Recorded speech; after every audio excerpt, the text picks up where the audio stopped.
Welcome to Science Fiction, Race, and Racism, a video blogging channel about the most famous and influential works in science fiction and how they deal with issues of race, ethnicity, racism, prejudice, and intolerance.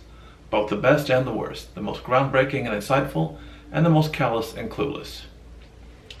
Science fiction has a long history of both being opposed to racism, prejudice, and intolerance, but also of conscious or unconscious racism.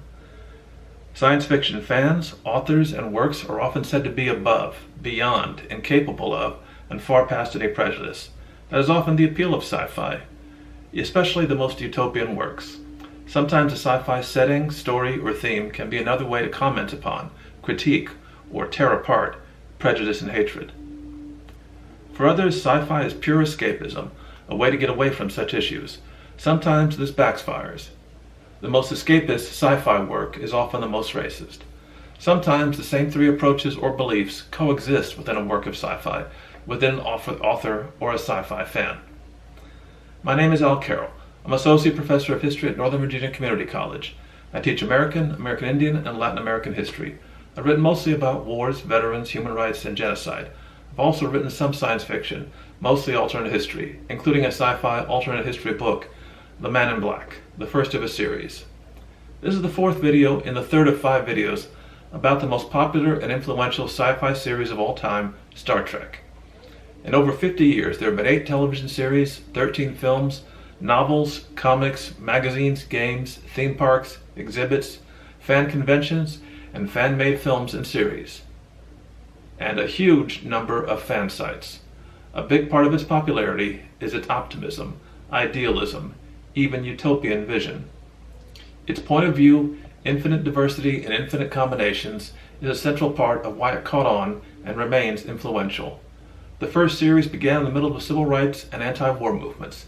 It had a multi-racial cast in a time in which that was still very unusual.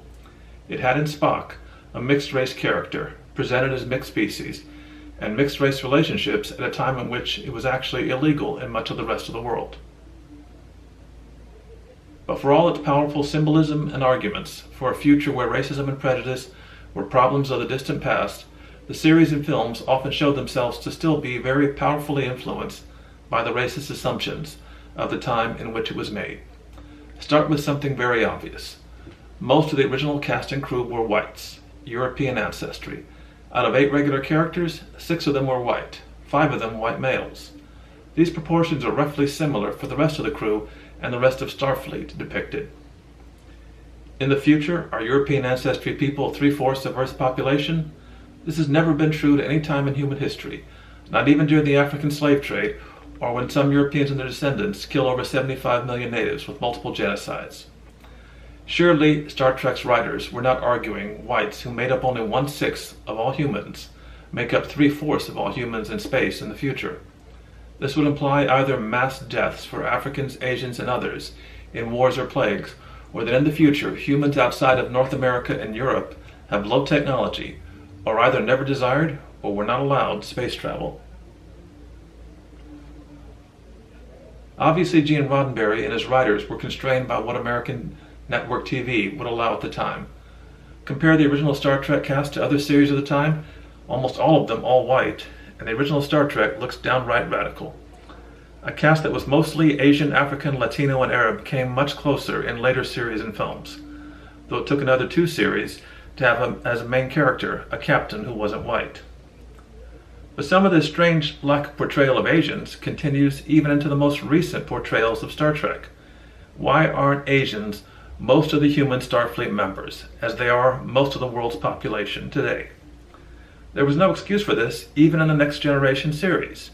There certainly is no excuse for this in the Discovery or Picard series. Again, the implication of this lack of realism is that Asians are either excluded, uninterested, lack technology, or even have been killed in large numbers. China is currently the world's most powerful and populous nation. It has been for most of human history and likely will be for the foreseeable future. The first Asians in Star Trek to consider do not include Mr. Sulu. It is Vulcans. Were Vulcans intended to be alien representations of Asians? Vulcans are shown as unemotional and detached, much like the inscrutable, unknowable, impossible to understand Asian stereotype. They are depicted as the best scientists and mathematicians, again much like Western stereotypes of Asians. Spock is shown as almost a human calculator. Vulcan traditional clothing resembles kimonos. Vulcan traditional homes look quite Japanese. Vulcans have their hair in bowl cuts. Vulcan pointed eyebrows even make their eyelids appear to have folds. Vulcans are intended to be Asians is even made explicit in one episode from the original series. Kirk and Spock travel back to the 20th century and are discovered. Kirk tries to pass Spock off as Chinese. As for Romulans, a DVD commentary confirms Roddenberry based them on communist Chinese. Obviously there are Roman aspects to them, the name and uniforms. There were just two major characters out of 8 in the original series that were not white. Gene Roddenberry chose the second to be Hikaru Sulu from San Francisco. Roddenberry was a decorated World War II pilot who flew hundreds of missions in the Pacific. For his second major non-white character, he chose George Takei. Takei spent part of his childhood in 2 internment camps for Japanese Americans and Aleut Indians, starting at age 5. His family had to live in what had been horse stables. Takei also lost an aunt and a cousin to the A-bomb dropped on Hiroshima. The Takei family home was lost to internment, forcing them into Skid Row poverty. As an actor, his first job was dubbing Japanese monster movies. On the original series, he portrayed the helmsman, later joined by Ensign Chekhov. An Asian and a European man seated side by side, working together, sent an unmistakable message in 1960s America. Sulu's character was different from virtually any other Asian in TV or film at the time. He was heroic, not a villain. He was not mysterious, nor foreign, had no heavy accent, and was eloquent, never speaking in pidgin English. Sulu was intelligent, but not a mad scientist or a criminal mastermind. He was also very masculine without being threatening. One of the most iconic images of Sulu was him fencing in the episode A Wrinkle in Time. Sulu was heroic and honorable, not devious, cowardly, or treacherous, as most Hollywood films then depicted Asians. In the animated series, he was almost left out until Leonard Nimoy refused to voice his character unless Takei and Nichelle Nichols played their characters. While he was not a captain until much later, he was always an officer and not a sidekick. In William Shatner's novels, Sulu was even elected president of the Federation. In the rebooted Star Trek films, he was played by Korean-American John Cho. This time Sulu was recast as openly gay and married, as Takei became in real life. Takei came out in 2005 and married his longtime partner. There were other Asian characters in the original series, mostly minor, like Yeoman Tamura and various crewmen in Starfleet. The most lengthy Asian guest character was Lieutenant Marlena Moreau, shown in an interracial relationship in the Mirror Universe, with Kirk pursuing Filipina actress Barbara Luna. But some of the depictions were still old stereotypes. Vietnamese actress Francine Nguyen played Ilan of Troyes. The Alaisians are shown as savage and violent, and Ilan as spoiled and treacherous, her tears able to, quote, enslave a man's heart. The only way to make the episode more stereotypical is to have Fu Manchu show up, as most of the story is straight from those films. One of the best known representations of Asians in all of Star Trek is Khan Noonien Singh. Khan was from North India, a genetic superman who came to rule over India and the Mideast. He is portrayed as a charismatic genius with 5 times the strength of most men, and ambitions to rule the world again. The character appeared in an episode of the original series and in Star Trek II, widely regarded as the best of the Star Trek films and a number of Star Trek novels. In the first episode and film, he was played by Mexican actor Ricardo Montalban. Montalban was originally a bodybuilder and romantic leading man, appearing in many films and TV. His accent is Mexican, not Indian. Other than that, he is compelling and believable, delivering some of the best acting performances in Star Trek's history and one of the favorite villains. The rebooted Star Trek film Into Darkness had the biggest racist setback in Star Trek history since Ligonians. It featured a green-eyed, fair-skinned, and very English Benedict Cumberbatch as one of the least believable portrayals of an Indian in all of Hollywood history. Cumberbatch, after all, is best known for playing a shy English codebreaker dying by suicide. Even if he were not racist whitewashing, he would not be believable. He would not be believable as Khan. The film was widely panned by longtime fans, who voted it the worst Star Trek film to ever bear the name. J.J. Abrams' racism in casting Cumberbatch is the main reason why. This was not even the first instance of Abrams' racism. Previously, Ghost in the Shell had the blue-eyed Danish and Swedish Scarlett Johansson playing a Japanese woman. Though most Star Trek fans and film goers didn't even realize it, the first Star Trek film had an Indian woman as the central character. Ilea was played by Persis Khambatta, a former Miss Universe. Her character was Delton, a species of bald espers who relate everything to sex. She had to take an oath of celibacy to join Starfleet. Fan reaction to her was very poor. Her acting was very wooden, but she still took up more screen time than most of the established characters, only to be killed off at film's end. This was Star Trek's first sustained effort at an Asian on screen since Sulu, and they almost could not have done worse. Next Generation featured several minor recurring Asian characters.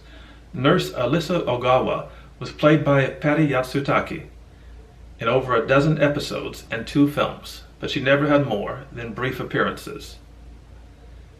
Keiko Ishikawa, later Keiko O'Brien, was played by Rosalind Chow. She was a botanist and school teacher.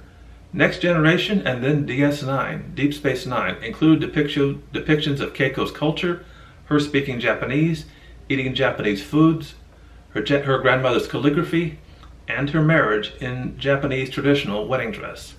There was some hostile reaction by fans based on chauvinism, but not race.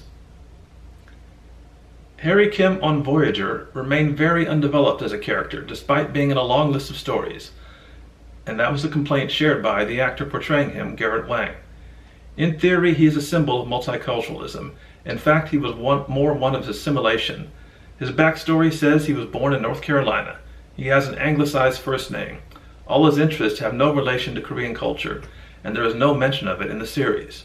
Writers often didn't know what to do with him, other than make him Tom Paris' sidekick. And he went through many trials, yet remained low-ranking.